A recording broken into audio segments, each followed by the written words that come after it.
good evening to everyone, and thank you for joining Build to Last. Build to Last is the weekly entrepreneurship and business mastery strategy class where we bring seasoned entrepreneurs and professionals to come share with us what exactly it takes to build a business to last.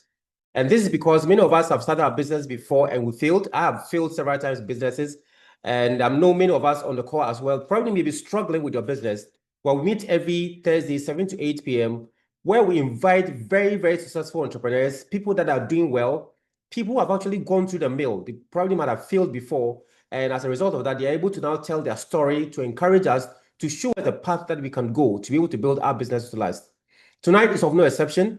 Tonight, we have come again to discuss a very, very important topic. And for me, anybody on the call now will end up this program with very, very practical steps and ideas that you can go back to immediately implement in your business and build your business to last in 2026.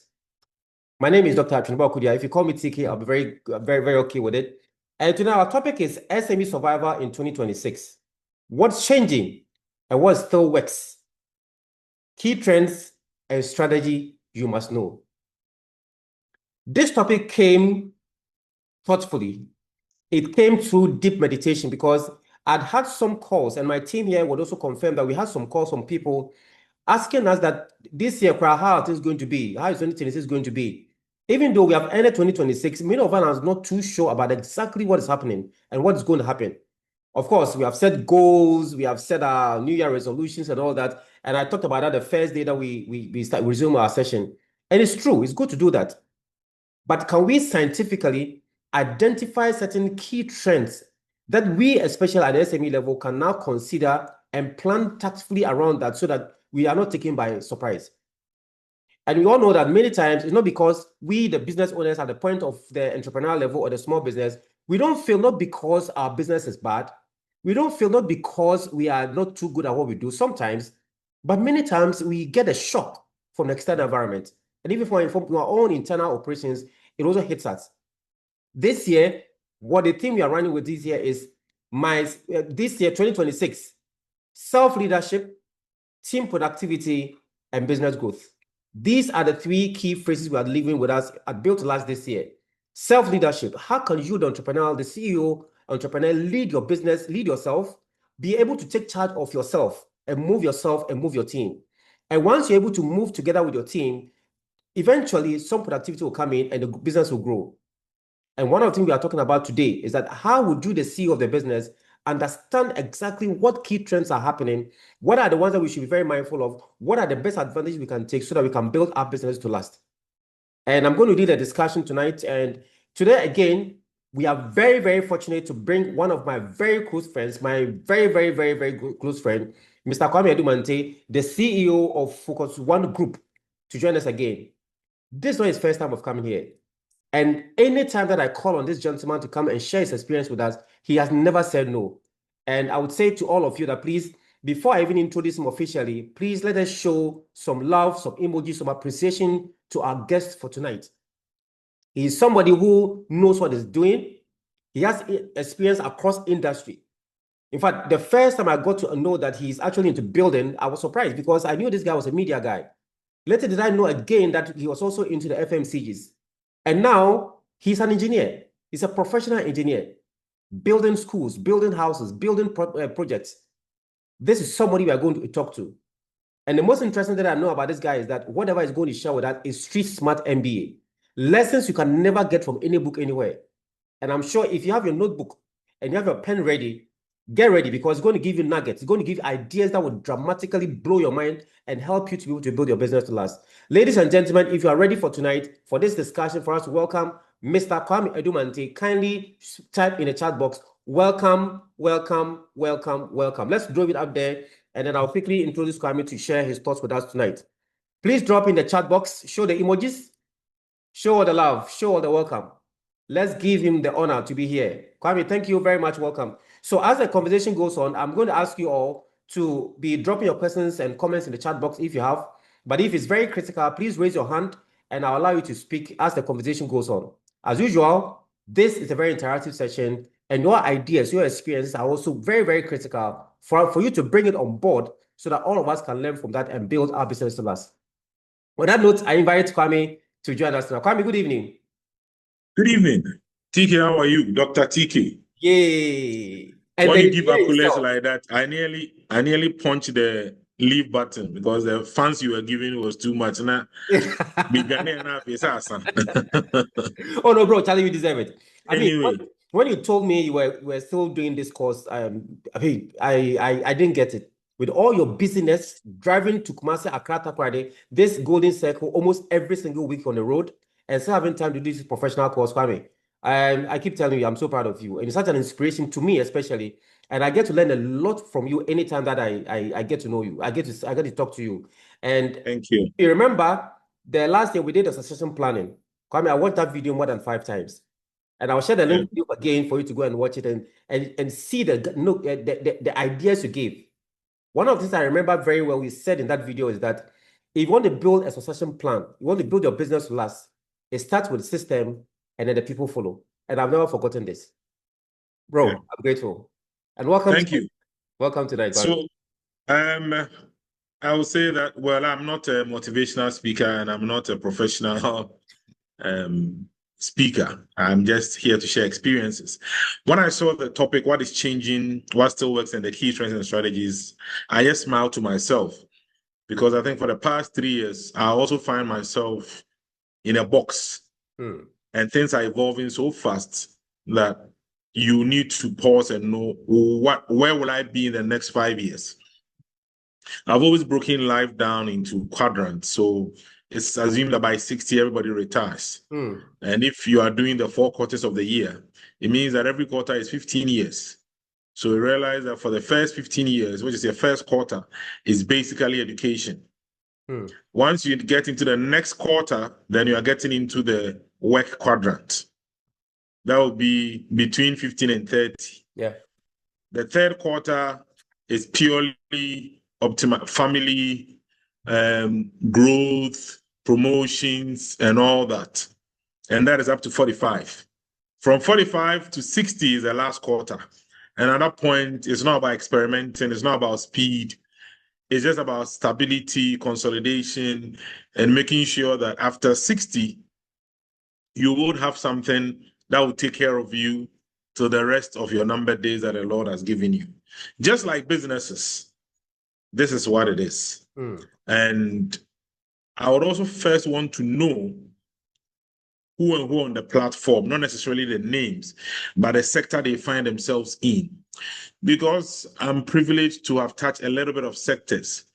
When we're having conversations like this, I also do learn a lot from people and to build ourselves. So if we can know the people in the sectors, the people on the platform are on, I don't know if they will just mention it. You are the, so that we know that if it is more into FMCG, if it's more into this, then we know how the conversation goes. Great. So I kindly see fashion and social impact. exactly. So healthcare is Healthcare marketing. great. That's interesting. Very I mean, to interesting.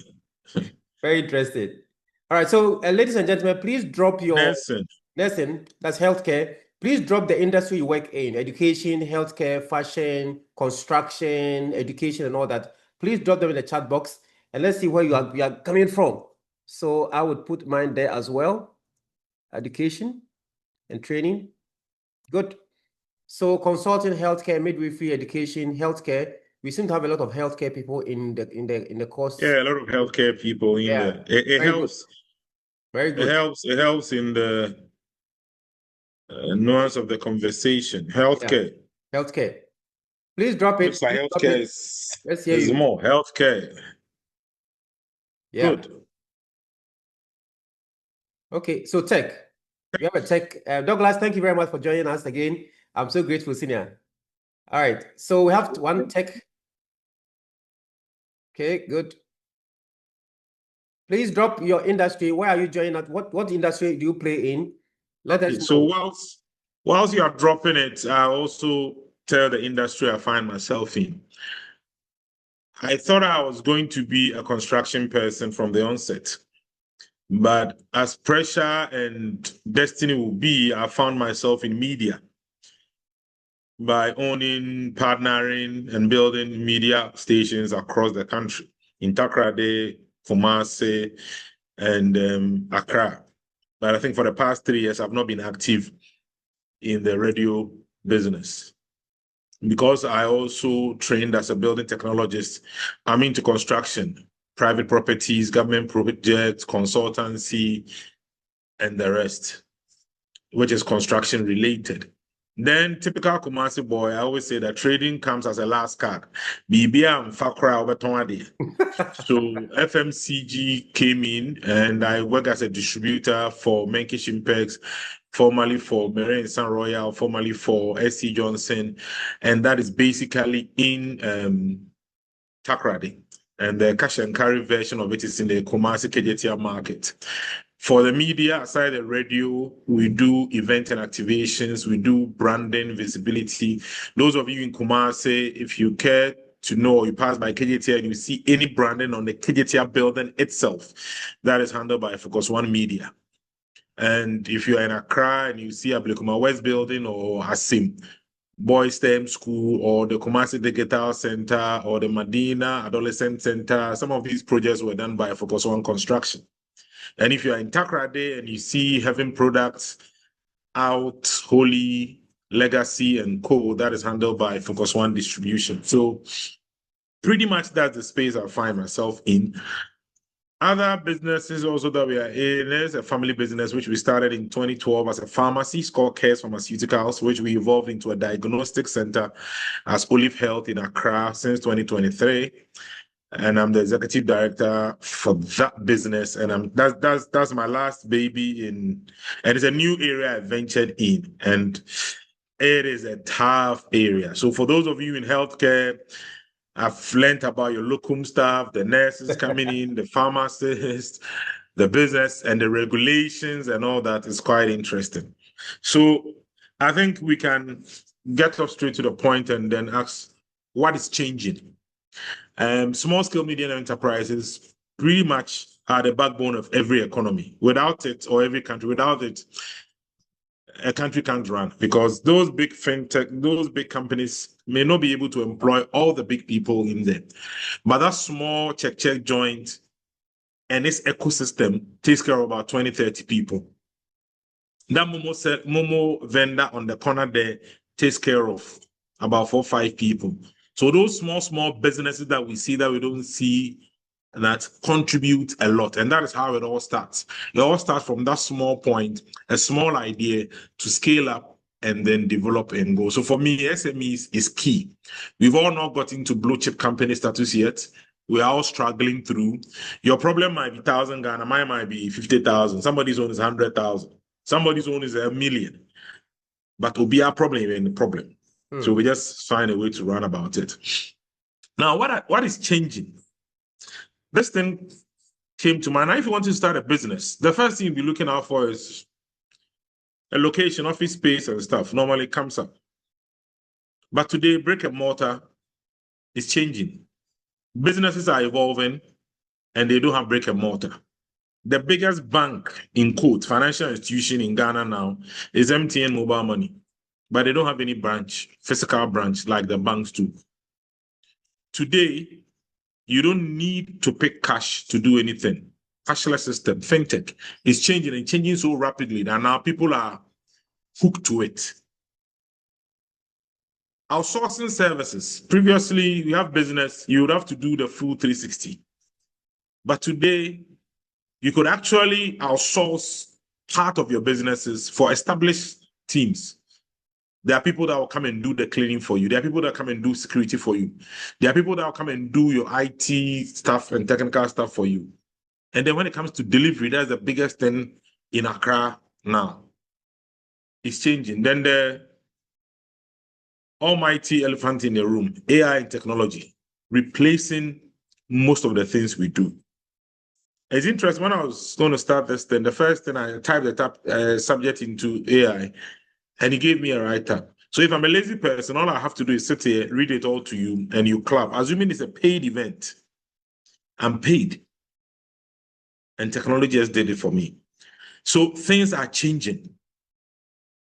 It's not the same. One of the things that I've also observed that is quite big is global access. How many of you here buy from Shein? The ladies, I know. I just want those that buy from Shein to React. Shein, big global company, I didn't even know about it. And then the Aramex and DHL. They were shipping so much into the country that now they limit it to $50 per purchase, or else you pay some duties and stuff. Today, people sit in Korea, Indonesia, and the rest, and they just do business anywhere, and then they get into your market. So that global access by courtesy of technology and AI is also changing the narrative. Then comes almighty access to credit. Now, things are changing, and we need to see that. Now, access to credit is now easier than before because there are crowdfunding stuff, there's venture capital stuff outside the country that people are willing to get on board. And now, if you look at the service we are rendering in the fintech and stuff, people are paying advance, which means that we get access to cash. So things are changing. And that's it. So as an SME, you should have a fair idea that where am I positioning myself? Am I still looking out for a store to start a business? You know, those days somebody would say that, hey, store and stuff. I know now most of you disagree that you don't need a physical structure. So you need to evolve. Now, people coming to buy your stuff and picking cash. Now, if you come to Kumasi Mall, there's a laundry mat there called Spin City, or I've forgotten the name. Something City or Spin something. They don't take cash. It's only digital money, more that they take. It tells you that things are also changing. But now going into 2026, what are some of the things that we'll look out for? First is our local economy. What I would say is the economy has changed. One thing that I would advise everyone to take advantage of now, if your business is in the position of taking credit and you apply for loans and stuff and it's not coming through, banks are giving personal loans faster than business loans. If your company is profiled, you can have access to a personal loan.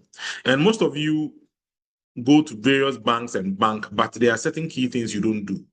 You don't allow the banking guys to profile your business. And when they say profile your business, what is it basically about? Get to know you, what you do. Your registration, your clearances, and all the Senate, the tax, the labor certificate, your turnovers, your books. Basically, that, and they can profile you and know that this is who you are. So if they want to give you credit, they can give you credit based on the knowing you, which means that they can give the business credit and they can give the staff of the business credit. The smart ones are profiling themselves and taking credit for staff and then still converting it into the business. That is those that are into sole proprietorship and SME that are not limited liability. And that is one area that you want to look at because now interest rates are low. The last time I checked, you can get a personal loan for 18%. And I don't know how long that will be. The current state where you have stable currency means that if you're into anything that is import-based and stuff, this is the time to hook yourself up. Now, I've learned some lessons along the line whereby we would invest in a truck or an equipment worth thousands of cedis or thousands of dollars. But as typical as most entrepreneurs, we have not invested much into the human resource. But if you look at all the big companies in there, the human resource base that transforms the business. And I want to urge most of you here that things that are changing, you are no more a repository of all the ideas. You need quality human resource that can align with your goals and visions. Be any bad business. We tend to want to pay ourselves more and pay kakra. So it's not really something that I would encourage we go. We have to be bold going out and hire the right people. Now, one challenge that I've also come across in my work is that when we hire these people and give them the benefits, how to get them to achieve the results is also a challenge. We sort of make it more personal. Somebody walks up and say, oh, I have a funeral, so I have to be here 4 days. In the appointment letter, how many days is the person entitled to? We sought to make things so casual And those things would have to change. And the human resource investment is one thing that I would want SMEs or young people that can come and then take care of. Because if you don't have the right human resource, you can have all the investment, but they cannot turn it around.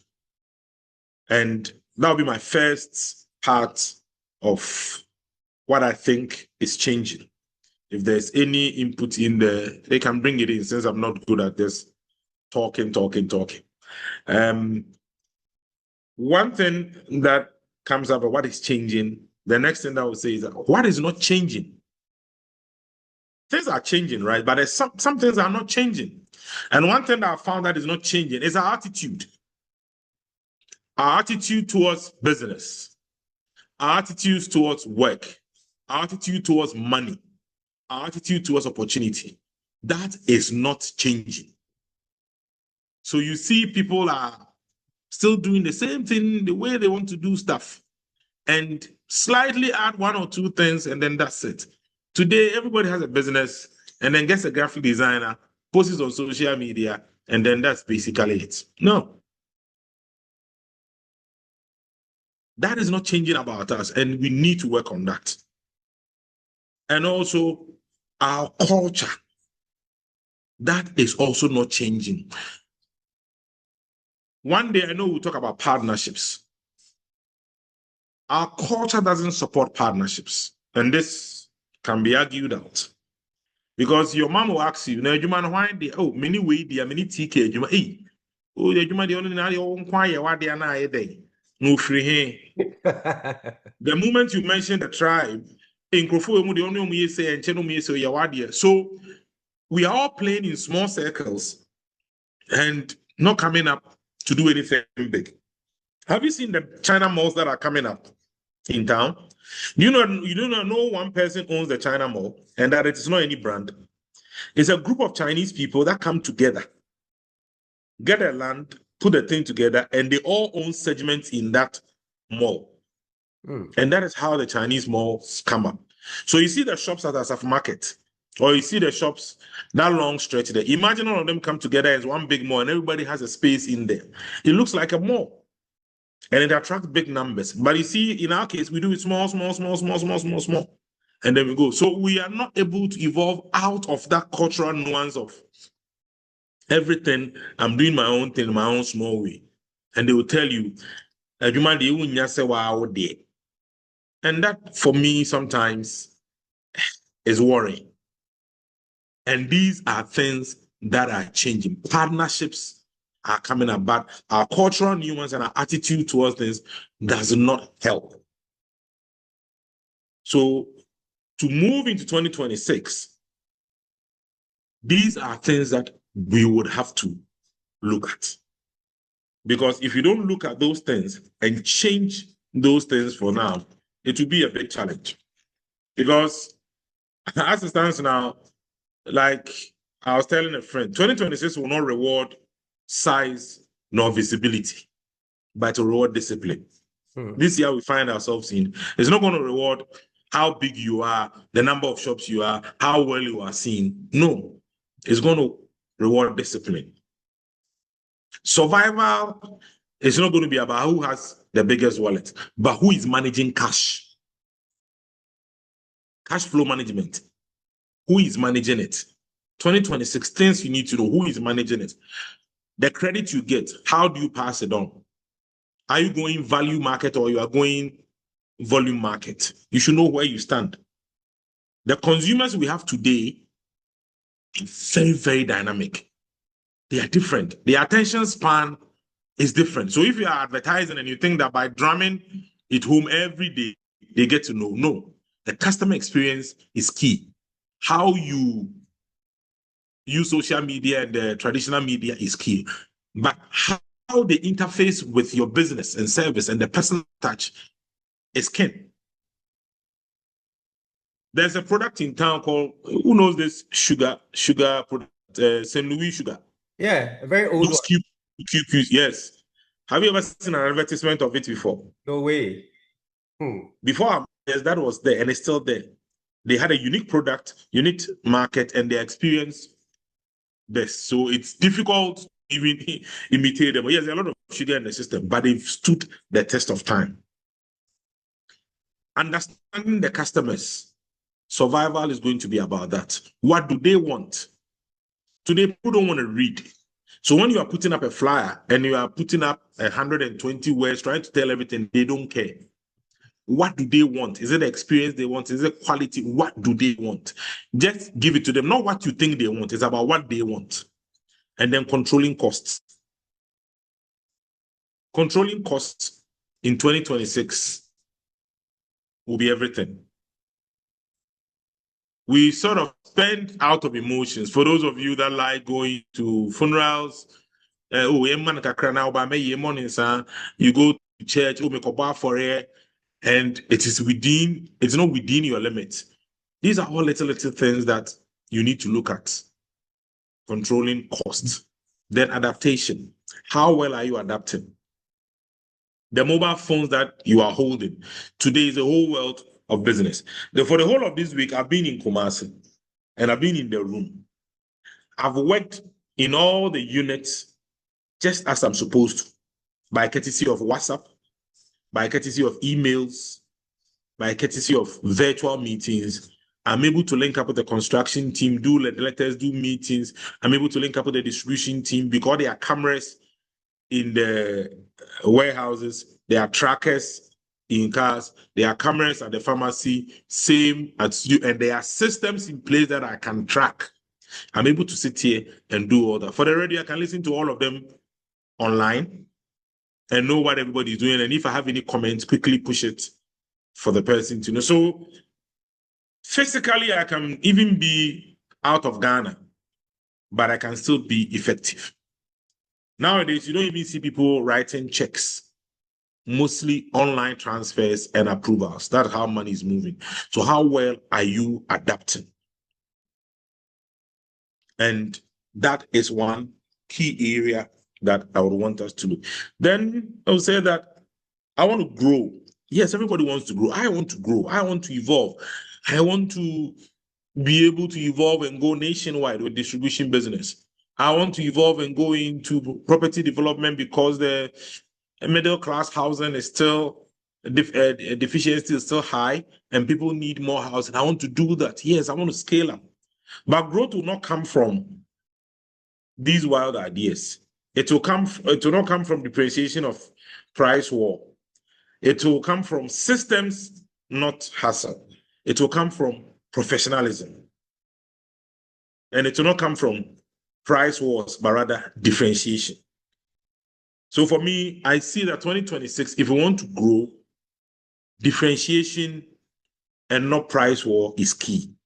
Because if you reduce this to 10, like the way the fuel companies are doing, that's how it wants to go down, down, down, down, down, down. It will get to a point somebody will not be able to fight it. I'm associated with a company that handles Bang & Olufsen in Ghana. At Bang & Olufsen, we don't talk about price, we talk about experience. We don't talk about quantity, we talk about value. So if you walk into a Bang & Olufsen shop and all you are saying is, how much is this one? They say it is about 64,000 Ghana. And you say, hey, Montesor, you are not the customer. We should just go and find you some Akai sound system or something for you to play. So you should understand the customer and you should know that growth will not come from price wars. Because if B&O sees another brand pricing 15% lower and decides to go there, the next thing he'll be out of business because differentiation will be key. And there's always a niche market for everybody. There's the current market, the target market, potential market, and the real market. So please ensure that your differentiation scale or your differentiation strategy is on point. And it's not always going to be about price. At some point, you can't win. 2 is systems and not hustle. Why do I say this? People want to do things the hard way. And with the way technology is and the way AI is coming and stuff, we need to work smart, not hard. Today, pounding of fufu has even stopped.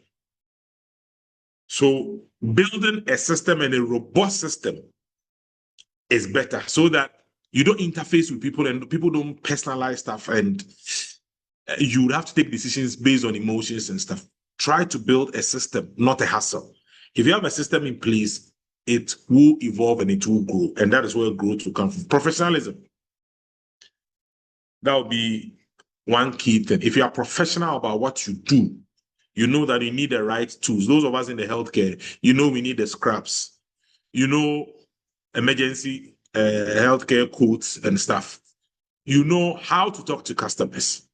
You know how and when not to do certain things. That is professionalism. Ethics and the ethics of governance. Are you ethical in the things you are doing? For me, that is where growth will come, because now consumers are looking out for more than just a shop or a space or a service. They are looking out for value. And to be professional, that is when you can deliver that. So now the question is no longer how to grow fast. The real question is, how do we build a business that can endure uncertainties and still create value? The question is no longer how do we grow fast? The real question is, how do we build a business that can endure uncertainty and still create value? And COVID taught us how businesses can be knocked off. And COVID also taught us how businesses can evolve.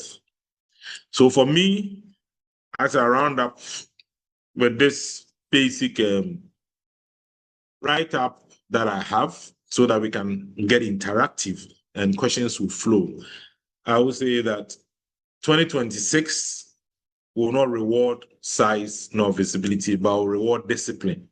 Survival is going to be about managing cash, understanding customers, controlling costs, and then adapting.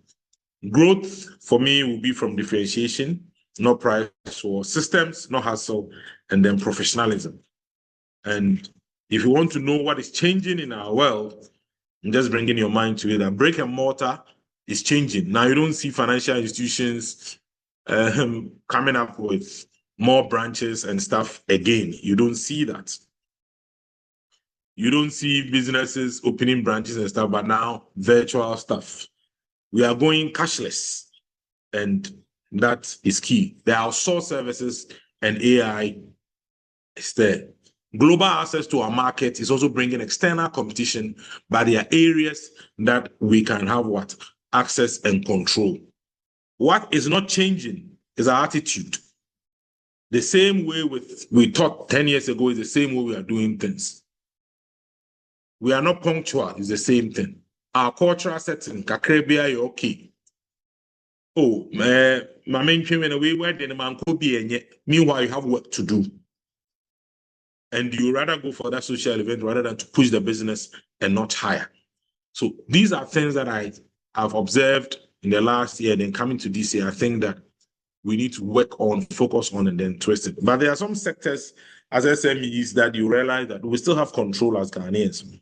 That is the food and grocery business, healthcare and pharmaceuticals, transport and logistics, repair, maintenance, and then housing. These sectors are still in our grip. But one thing I've also observed is that when we talk about businesses or SMEs, we don't look at the value chain or the ecosystem to place ourselves. Now, because of the food industry and the lifestyle of people and how convenient people want things, those in the packaging industry have grown big. Those in the delivery industry have grown big. I know a friend who has 20 motorbikes in Accra, and they do 150 Ghana cedis a day for him. It's better than 150 Ghana cedis a day by 20 is 3,000 a day. Yeah. And one motorbike, a good one, the boxer is about 6,000 or so. So 2 days, we are motorbike. No wonder there are so many motorbikes in this. So you always have to look at the ecosystem and see where you can place yourself. Healthcare, pharmaceuticals, today everybody needs some supplement here and there and stuff. And delivery of these medication is key. Transport and logistics. It might look big, to go into that sector, but people use software like Ubers and the rest to come into it. What else can you look for in that value chain to fit in? Because those are areas that is still indigenous. Repairs and maintenance, and then housing. For housing and construction, the labor demand there is high, but professional labor, that's where the challenge is. The aesthetics, the sanitary wares, and all those things opens up that market. So as I round up on this, that will be my opening discussion of my thoughts for what is changing, and then what I think 2026, the survival will be. So I think the floor will be open, and let's have a discussion on this. Thank you. All right, good. Kwame, thank you so much. My dear friends on the call tonight, please, let's show some serious appreciation to Kwame. This is street smart MBA that you can never get anywhere, and you can trust me on this. Please, let's show some emojis. Let's show some emojis to Kwame. Let's type in something in the chat box. Please type something in the chat box. You can't get this for free and not just trying to just put something small to appreciate what he has done. 45 minutes of Kwame's time is a lot of money, but you can imagine how much time he spent on researching and giving us all deep ideas. For me, one thing that I will just go about a few things, but one thing that have really caught me now is the fact that as SMEs, we don't look at the value chain in the SME value chain. Because once you see that value chain, there's always a space somewhere where you can fit ourselves in. That for me is deep. Very, very, very deep. My dear friends, now the floor is now open for you for discussion now. You can ask your questions, you can make comments. We want you to also share your experience. What have you learned tonight? What is it about it that really is touching you? Things are changing. What is not changing? Our attitude is not changing. Can we grow our business and expand globally, or even expand across the country with the same attitude we had last year? Especially with the global access to market, with all this online e-commerce platform coming in, where I can sit in my office right now and order a full office furniture, decor and everything right from somewhere, delivered to me in less than 2 weeks, and we are still going with the same attitude. Can we survive that? That is deep food for thought we need to look at, my dear friends. Now, the floor is open. Let's go on with the discussion.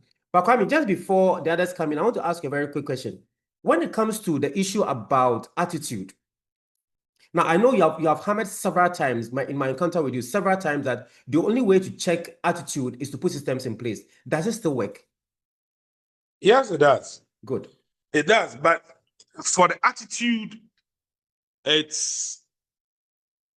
think it's systemic, and we would have to engage constantly on that, because people, we are made to believe that by going to school and coming up with flying colors and there's a path to success. When people go through that path, they come out with a certain bit of entitlement that I believe, I may be wrong, but that I believe stems the attitude towards things. I know it all. I can do it, kind of stuff. On the flip side, how determined are you to get this thing done? And for me, if you don't have the right attitude, you can't get it right. When it comes to the healthcare industry that I went in since 24, I think I worked a lot on the pharmacy. And one thing that guided me most in the pharmacy is I wanted to get it right. So I treated the pharmacy as a retail outlet, not as a medical unit. I did not compromise on the ethics there. I never influenced the work of the pharmacist. But there was a window of opportunity for me in the pharmacy where we had marked items. So I had to collect data. And that is one thing that I realized that I escaped me. People should focus on data collection. Because right now, where the world is evolving, if you don't have access to information, you wouldn't know which sector to go into or what to do. People are coming into our world and setting up our market and setting up a lot of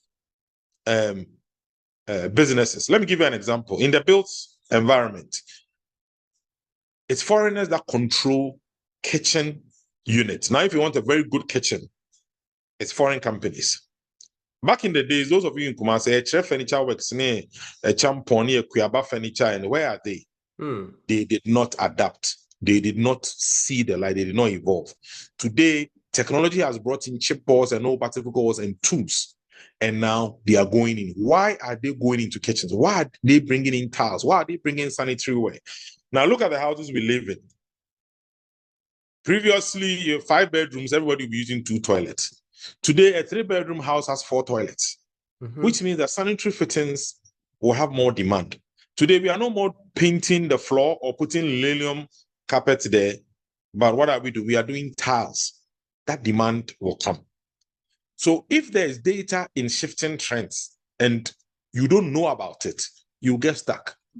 Now, back to the pharmacy thing. Because I was focused on getting it right, I took the math section as a retail outlet and then started checking on what people want. There were a lot of things they want, but we narrowed down on cosmetics, baby food, and there was a third one, just to fill the math aspect. And the data showed me that it controlled 25% of the sale there. So collating data is key. At some point, we wanted to run the pharmacy in a time belt. We had to collect data at the time that people walked in and then schedule our time. Now, there's an interesting thing that happened. The first customer that walked in, naturally, was about 9 a.m. And the last customer was around 8:49 thereabout. So typically, what time would you want to open the pharmacy? Is it not 9 a.m.? Exactly. So we shifted the time belt to 9 a.m. And then we monitored and evaluated. Our figures dropped.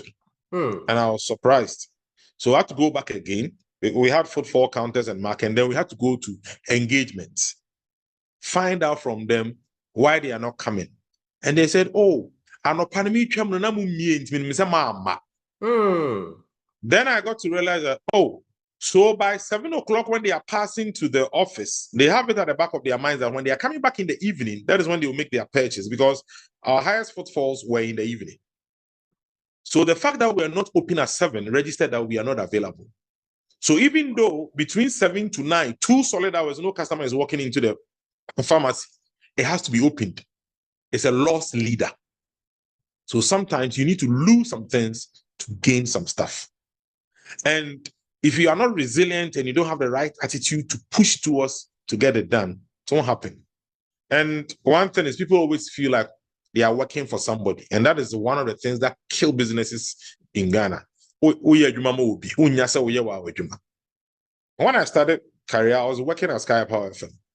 And I acted as if I was the CEO of the business. And interestingly, for the 7-year period that I worked there, for those of you that knew me, I blazed the trail. When I started my own business, it was easier because I made all the mistakes I should make in somebody else's business. But I took it as mine and owned it. So for me, attitude towards stuff is everything. People are sharp, they are brilliant, they have all the things, but their attitudes are wrong. Kwame, this is deep. Please type in the chat box what your lessons are for tonight. Please type whatever your lessons are in the chat box. Let me read it and let Kwame know that you have indeed taken a lot of notes and you are learning from all the experience he's sharing with us. And again, I'm telling you, I teach in a university, I have a PhD. These thoughts will never be found in any book anywhere in the world. No, you only get it from people who are doing it and they know what they have learned from that and they can share with us. So please type in the chat box your lessons and let's show some deep appreciation to Kwame for the insight he has given us tonight. So Kwame, a quick question from my WhatsApp feed from here. One of them is from Georgina. Good evening, Dr. TK, and good evening, Mr. Kwame Edumante. Please, he's an engineer, so please don't use Mr. Abeg. I forgot it. So Georgina says that thank you very much, Dr. TK, for this program. We thought you would not succeed up to now, but fire by fire, you are keeping on. We are so grateful. We could have paid money for this, but it comes to us free. That's your contribution to making us successful in our businesses. My question to Mr. Kwame Edumante, Engineer Kwame Edumante, is that since he started all the many businesses you've mentioned, have you ever had the issue of when you have to emotionally fire somebody because the person's attitude was that bad?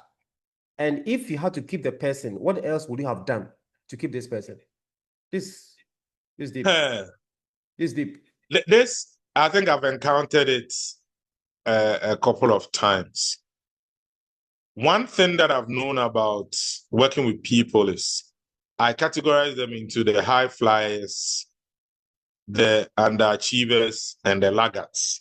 Is my own categorization. The high flyers are the one that work like you. Like within a year, they can turn this around, but they will not stay. Either they are overly ambitious or they have a bad attitude. The underachievers, they are people that everybody thinks that they are good, like they believe in themselves. But if given the task, they always fall short. That's a kaki 12, that's a Ghana Black Stars. They be a co-founder, and as a team be in Chelsea, team Man United, team na you understand? So we have, and then the laggards. The laggards are the guys that are there. They have all the institutional memory.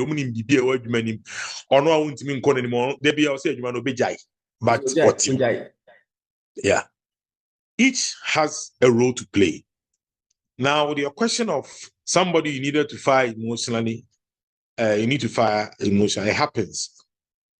That is when you are shifting to build systems. When you are not building systems and you are working as an entrepreneur, you can ring fence such people and then let them fly, especially in the sales field. I had a very good sales guy those days in Takrade. He was the one contributing to about 60% of our numbers. But that guy also had a business within business. When he moves out to the sales van and distribute the product, then he picks his own product in and then starts selling. I knew it, but the thing is, you take him out, 60% of your business is gone.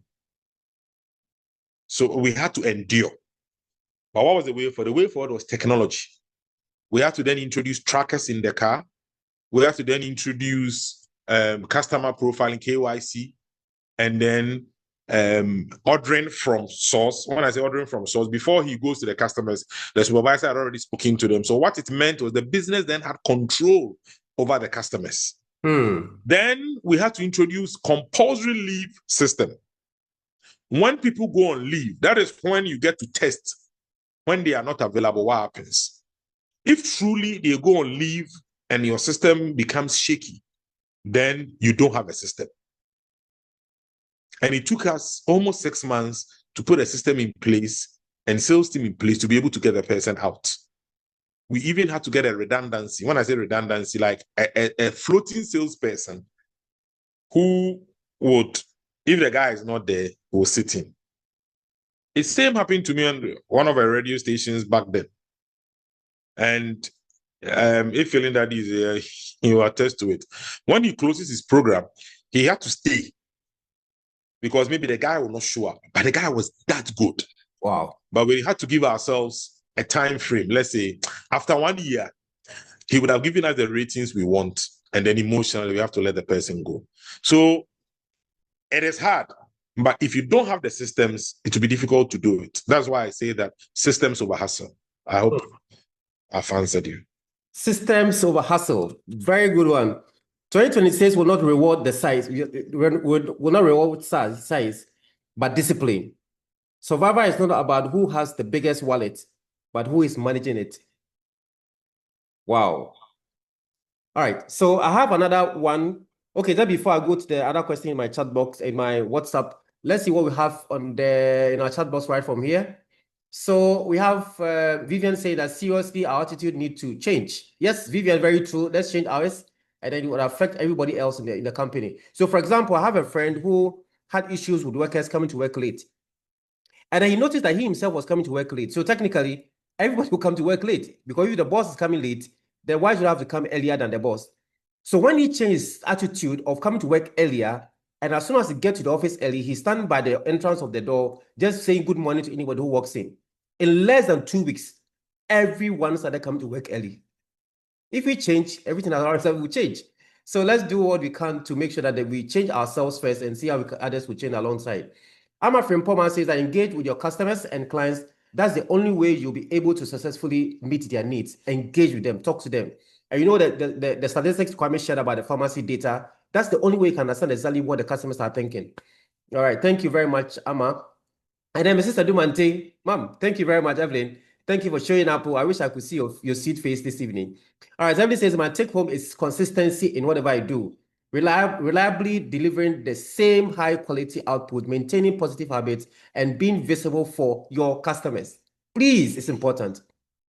Let the customers feel that you think about them. Call them, visit them, talk to them, share some knowledge with them. I have another experience I also want to share. One of our friends, also in this same space of training consulting, like we do here at Hypac Services, he said at one time he went to his friend's shop, one of his clients' shop, and the only thing he noticed at the shop was that the signage in front of the shop, the telephone number, one letter, there was a dent. There was like it was tiered. So one letter, that part of the letter, the figure was tiered. So you could not see the whole figure. So let's say if it's 0244 567673, then the 0244 566 is torn off. So you can't see exactly what figure it is. This guy advised the client, and for 2 years down the road up to today, this has been one of the best clients for this consultant. He just visited a client, saw a very small mistake, quickly let them fix it. It didn't cost him less than it didn't cost him 500 Ghana cedis to just fix the new signage for the client. That was it. And for 2 years and over running, one of his best clients has been this woman. What are you doing with your clients? What are you doing with your customers? What are you telling them? What advice are you giving them? How are you helping them to be better off? You can only get to know that when we get closer to them. So, F, thank you very much. To Hypac Services, you see a lot of the videos there. Please watch them. And if you find value in them, please, why not like it and subscribe to our channel and share with other people? We are asking you this because we want as many small businesses to survive. So imagine that we had 1 million people listening to this thing tonight. Do you know how many businesses will help to survive and not die? Let's try to help other people. All right. So it will be shared for you to watch it. Thank you very much, my friend. Martin says systems over hustle. I love that one. I wrote it here. Systems over hustle. Charlie, yeah, bro. I just have 2 minutes. Yeah. So let me add this one. I've seen somebody say that how do I build a solid system for my personal business whilst working for a company at the same time? To be honest with you, if I tell you that I have an answer, it will be, I have a direct answer, it will be a lie. There are some variables. What business are you working in and what business are you building? I've seen a lot of friends that are working in maybe mining and they are doing restaurant on the side. Every business needs attention. So if it is not maybe a fintech business that you can monitor on your leisure and see things running and stuff, it can be quite dicey. But it's doable. If you are disciplined and you have the right people in place, that's fine. I'll share something. When you let people know what is in it for them, the attitudes change. There is this perception that business owners are cheating their employees. That is a Ghanaian perception or a bigger perception. But when you open the books to them and they see that this is what it is, attitudes change. I'll give you an example. I'll use distribution and come to media. Our distribution, when they go out and they sell, they are giving commission and stuff. But I realized that our cost of operating was getting higher. Remember the times where a liter of fuel was 25? Like the cost of operating was too much and we couldn't bear it. So we needed to find a way to manage costs. Then I looked at the system, then again, data mining, check the volumes they do, the commissions and everything, did all those, and I realized that, okay, their costs of going up for sales shouldn't be borne by me. So we broke down each van and its cost. So the cost of the van in terms of the lease that we are paying on it, its insurance, the fuel, the wear and tear, the staff cost, and everything on the van as a cost. And deducted it from their sale before we gave them commission. It will surprise you that these guys that were going out and spending X on fuel, hotel bills and stuff, now cut all those things, because you see, if he brings $1 million back and you deduct 200,000 from it before you give him commission on 800, his commission will go low. Yeah. And since the 200,000 is cost he is incurring, they reduce that cost to make sure that it's optimized. So now, beginning of the year strategy meeting that we did, we opened up and asked, I asked them, what do everybody want to get? What do you want to get? I asked, how much do you want to earn? Salary, you write it down.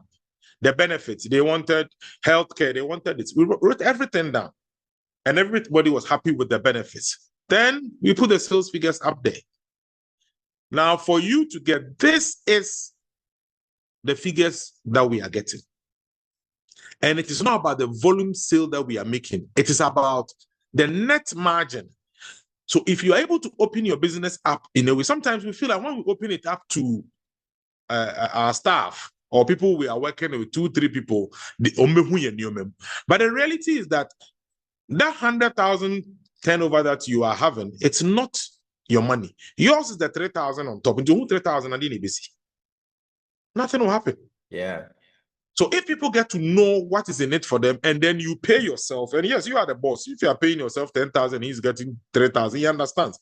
But when we make more, I'll also get something.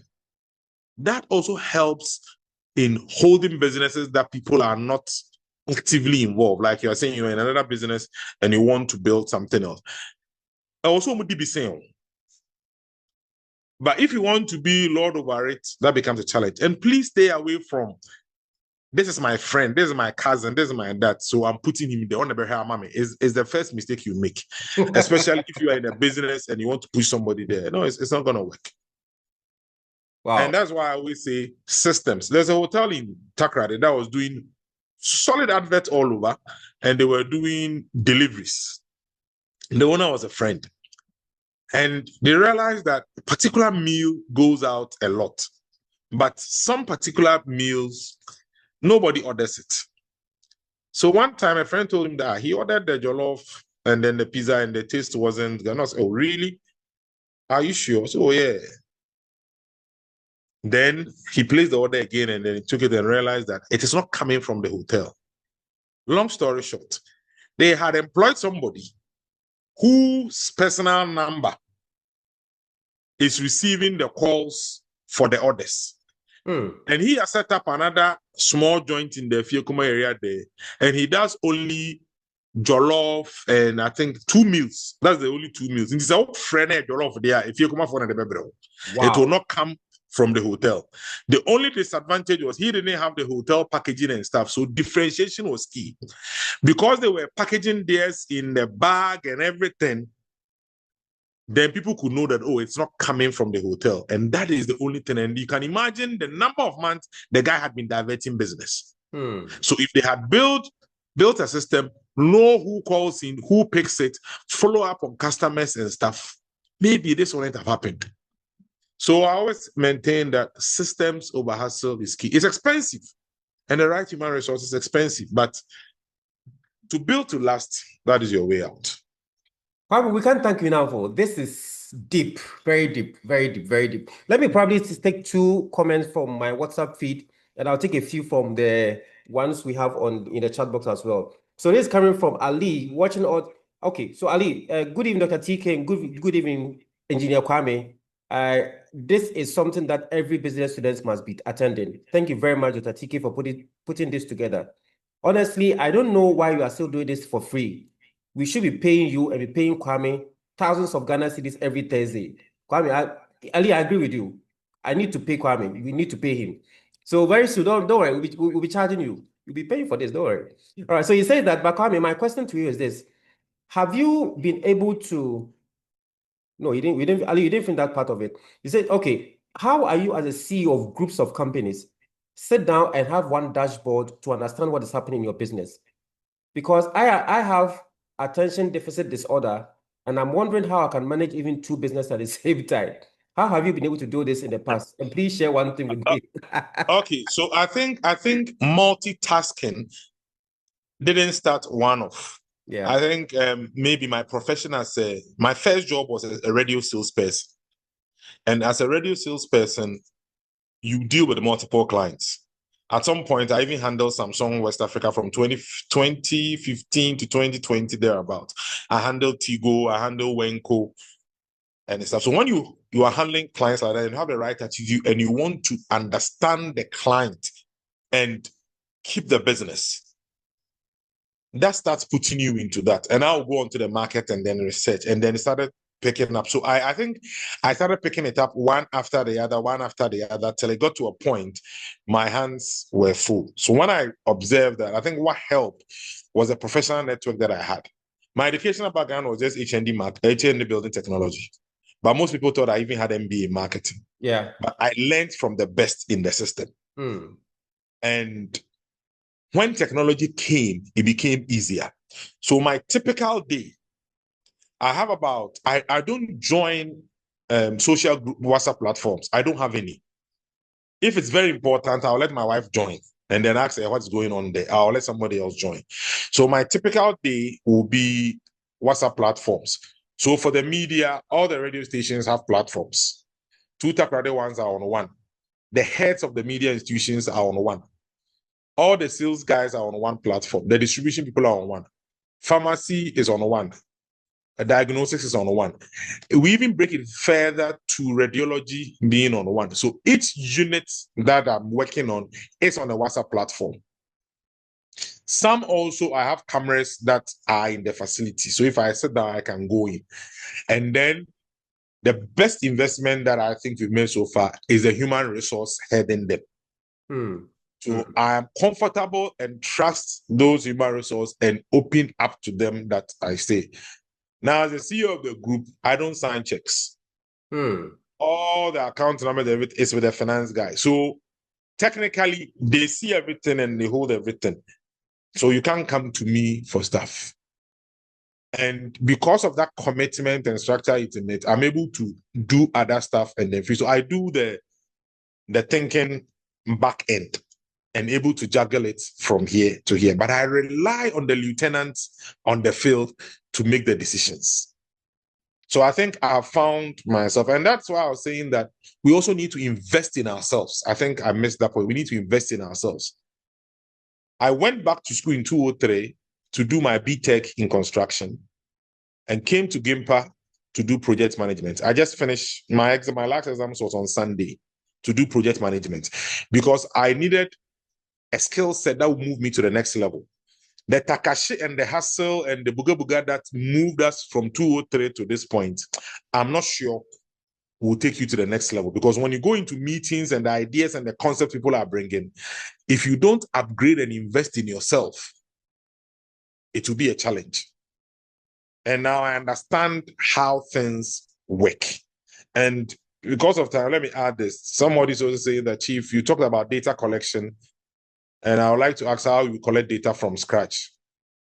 You see, most people rely on third-party data, like you are saying, rely on third-party data. You leverage on what you have. For me, for pharmacy data, the national service person in the shop, that's a footfall count. And it's very simple. Every hour, they will mark. They have male and female. So you mark 1, 2, 3, 4, then you cross it 5. So in an hour, I know the number of people that came into the shop. I can go to the Lava BMS system to know that within this hour, what sales did I make? Then I push it to the professionals to tell me what we sold. What is prescription drug? What is OTC? What is this? What is that? These are refill drugs. Okay, this is what they are buying. So data is, you start off with what is available to you, not what somebody has worked on. If you start with what is available to you, how many people pass through? I was telling a friend that if I want to go into car spare parts, I'll just go and stand by the roadside and then count every 10 cars and know which brands. And if you know the brands that are most popular, that is where you have to go and bring your spare parts from. You don't just walk out there and say, oh, BCM Kofa now the now they are. No, you don't do that. So for data collection is key. And you just have to ask around, pick a few things. What do you think about this? What do you think about it? And it gives you a basis. But if you have invested in knowledge, you'll be able to adapt and mind these things around. Thank you. Wow. Thank you so much, Kwame. I think we can't take much, any other comments again. Time is fast spent. But I'm sitting here and just thinking, why don't you get you to speak in teach the MBA class? I'm just thinking. Because the amount of information you have given to us, the knowledge you have given to us now, this is street smart. And that's what we're actually lacking in academia. So for example, in academia, we teach all the theories, but the guy gets onto the street and they're confused. And these are the things that we really need as entrepreneurs on this call tonight to build our businesses to last. My dear friends, let us show some appreciation to Kwame. Kwame, I'm deeply grateful. Please show some appreciation. Please, please, please, please, please. Everyone must type something in the chat box for Kwame to see. And fortunately, Mrs. Adumante is also on the call. Show some emojis. Let Mr. Adumante see that The husband, the daddy, the sweetheart is the man who is giving us all these PhD, MBA, broken down into the level that we can understand. Please let's show some love, show some love, show some love, show some love, show some love. Kwame, on behalf of everybody on the call tonight, I want to say a very big thank you for making time to join us tonight. And for me, when we even crafted the topic, and I was thinking through, if I was going to talk about this, what was I going to say? I actually got stuck. I really got very stuck. The few things that I thought, in fact, from what I put down, okay, so you have done a lot of things. There were only two of my things that I was going to talk about. That is in yours. Yours is massive and in-depth. And this is not coming from a PhD master. It's coming from a street smart engineer, not even an MBA in business administration. Right, so Kwame, I want to say thank you so much. I'm so grateful to you. You have been Thank you. Yes. You want to say something? Yeah, I said thank you, and maybe another time we'll just make it maybe a 2-hour session. Then people would ask questions, and then we can chat, because some of the things or some of the learnings, it's when you ask the question and stuff, then you get to understand how it's coming from. But I think it's been insightful, and I like the questions that are coming up. But trust me, going back to school to do something or doing short courses online, it's not a bad idea. And what I also encourage entrepreneurs to do is that if you know somebody's good at something, just 4 or 5 people, 6 people, sit at a place, have a drink. I call it war stories. TK, you know, we used to do that. Yes. Just sit down there and then you tell me what is happening and I tell you what is happening. Just listening. And by so doing, you'll pick something. That the only caution that I'll give is when you share war stories among each other, know that every business is as unique as a thumbprint. What works for somebody in Kumasi will not work for you in Takrady. And a typical example is in Kumasi sales, they do minimal margins. But in Takrady, we have bigger margins. So the things that you do here, you can apply it here. You can only sort of align it a little bit and pick the learnings. But sometimes we get stuff like this, we go into our workplaces, and then we want to implement it wholesale. Be very careful. It can crash. Thank you. Lovely evening. Thank you very much. So, ladies and gentlemen, again, I want to say thank you to all of you for making time to still stay in up to today. Somebody says we need a second session. We'll definitely bring Kwame back. Kwame is a very busy person. So we are very fortunate to get him tonight. I'll let you guys see know his next availability, and then we'll put a topic around him for him to come back again. So Kwame, thank you very much. So thank you all very much, and we want to see you again next week, Thursday, as we continue our conversation on how to build your business to last. Learning all the strategies, the street smarts, the PhD broken down concepts for you to build your business to last. Whatever you have learned, Kwame have said it. Don't go and implement wholesale. Pick up the one that really applies to your business and then immediately start working on them. And I'm sure by the time 2026 ends, you'd have seen dramatic improvement in your business.